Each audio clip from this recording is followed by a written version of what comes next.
You should have done the chalk training videos, and now we're going to do some more training videos that get you so you can do this 7th chord self-quiz. It's a PDF you'll have to download and print, and spelling 7th chords, the first steps. Okay, so I'll show you how to do this first one here. It says just choose the correct triad and 7th type for each chord. So for instance, a dominant 7th chord has a major triad and a minor 7th.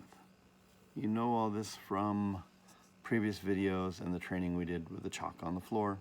So just fill the rest of these out. It's just a way to refresh your memory. Make sure you can do this without a prompt. And then it says label each white note chord below as natively major 7th, minor 7th, dominant 7th, diminished 7th, or half diminished 7th. It's like what we did in the chalk videos. For instance, A 7th chords, this is not a dominant 7th, this is just generic A7, would be A, C, E, G, no sharps and flats. Now you don't have to write that out. I'm just doing this so that you understand that. No sharps, no flats. And this would be a minor triad and a minor 7th. So this here is number 2, a minor 7th chord, right? And that's just the rest of those right there.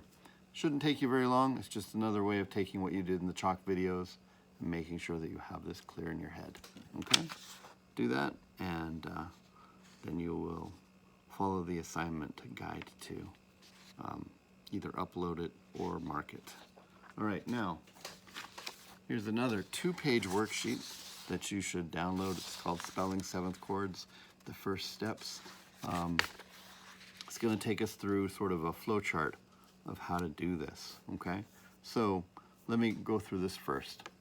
First step is to spell the basic chord with no sharps or flats. For example, I'm sorry I'm reading this to you, but I put these on here so that you would have a guide, and we're going to go through these, and then we'll try another one without the guide. But if you were asked to spell an A7, the first thing you need to know is that a 7 beside the note means that this is a dominant chord, dominant 7 chord, right? A7 means A dominant 7. So I spell the basic chord, A, C, E, G. That's my triad, and there's my 7th right there, okay? Now, it says, remember what kind of triad I need for a dominant 7th chord? Well, I need a major triad, because dominant 7 chords have a major triad in them. But A, C, E, this triad right here, is minor, so I will change it and make it major. Now it's A, C sharp, and E, okay? We're done that step. What kind of 7th do you need, and is this currently correct, or do we need to change it? So A, going down to G, like this, right, is a whole step that is a minor 7th. So that's already what's in the dominant, so that's what we needed, okay? So currently A down to G, or G being the 7th, is a minor 7th, or a whole step below the root, which is what we need for a dominant chord. So I don't have to do anything. The G is fine. So the final spelling for A7, or A dominant 7, is A, C sharp, E, and then plain old G is fine, okay? Let's do this one here, then I'll do another one with you, and then you're set free on your own to do this, okay? All right, so this one says, hey, let's build a B minor 7 chord. MIN 7 means minor 7 chord. Spell the basic chord, B, D, F, A. Those are the notes of a B chord with the 7th. Now, let's check out the triad. B, D, F is diminished, but minor 7th chords is what I need, right? Have a minor triad in them. So they're not the same.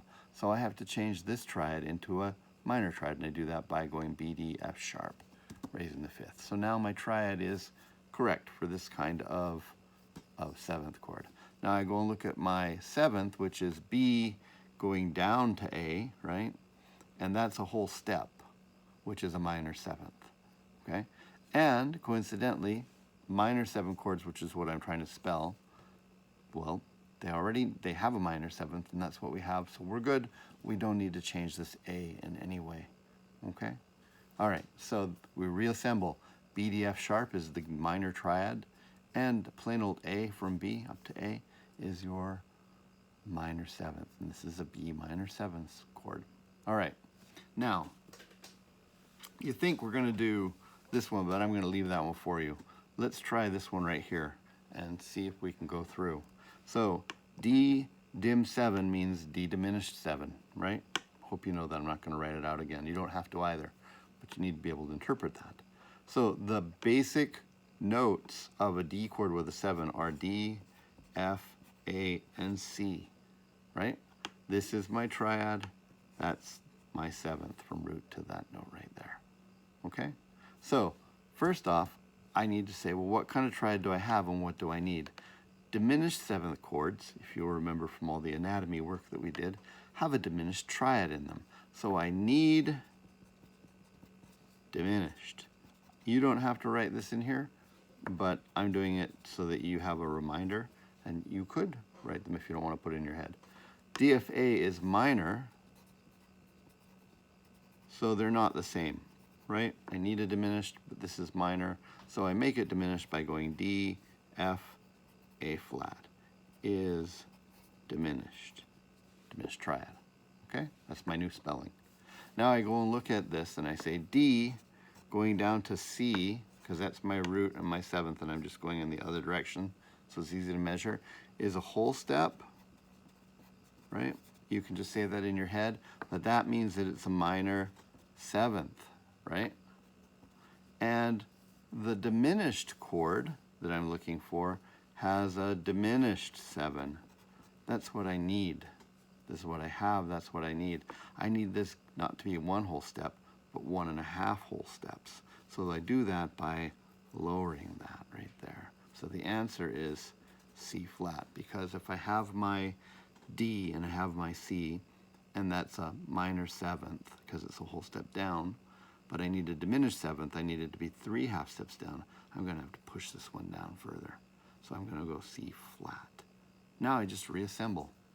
D, F, A flat, because that's my diminished triad, and D up to C flat would be my diminished 7th right there, okay? Is D diminished 7. All right, do the rest of these right there, okay?